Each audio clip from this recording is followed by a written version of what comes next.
চট্টগ্রাম কক্সবাজার মহাসড়ক 6 লেনে উন্নতিকরণের দাবিতে প্রতীকী পদযাত্রা কর্মসূচি চলছে। এই মুহূর্তে চট্টগ্রাম প্রেস ক্লাবের সামনে আছেন রিপোর্টার পার্থ প্রতিম বিশ্বাস।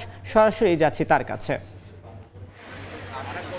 সাম্প্রতিক সময়ে চট্টগ্রাম কক্সবাজার আঞ্চলিক মহাসড়কে ভয়াবহ সড়ক দুর্ঘটনার ঘটনা ঘটেছে, যে দুর্ঘটনায় 11 জনের প্রাণহানির ঘটনা ঘটেছে।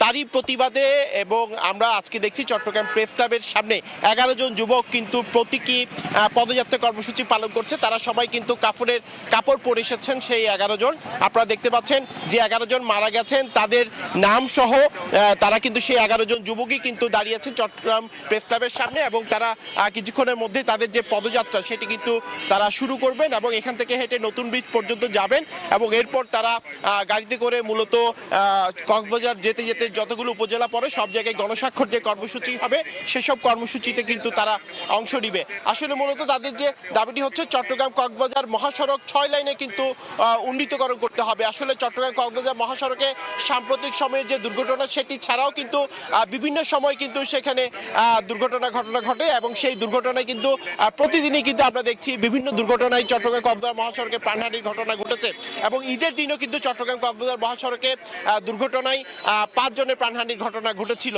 তো বারবার যে এই ধরনের প্রাণহানির ঘটনা ঘটছে সেই কারণে চট্টগ্রাম কক্সবাজার যে মহাসড়ক সেই মহাসড়ককে 6 লাইনে উন্নীতকরণের দাবি জানাচ্ছেন এই 11 জন যুবক। তাদের যে আজকে পদযাত্রা কর্মসূচি, তাদের যে আজকের গণস্বাক্ষর কর্মসূচি, সেই কর্মসূচির মাধ্যমে তারা আসলে জেলা প্রশাসকের মাধ্যমে কিন্তু সরকারকে দাবি জানাবেন যাতে কক্সবাজার চট্টগ্রাম কক্সবাজার যে মহাসড়ক সেখানে যাতে দুর্ঘটনা প্রতিরোধে ব্যবস্থা নেওয়া হয় সেই দাবিটুকুই আজকে জানাচ্ছেন চট্টগ্রামের এই 11 জন যুবক। তো এই ছিল আমার কাছে এখনো পর্যন্ত চট্টগ্রাম প্রেস ক্লাবের সামনে থেকে এখানকার সর্বশেষ খবর।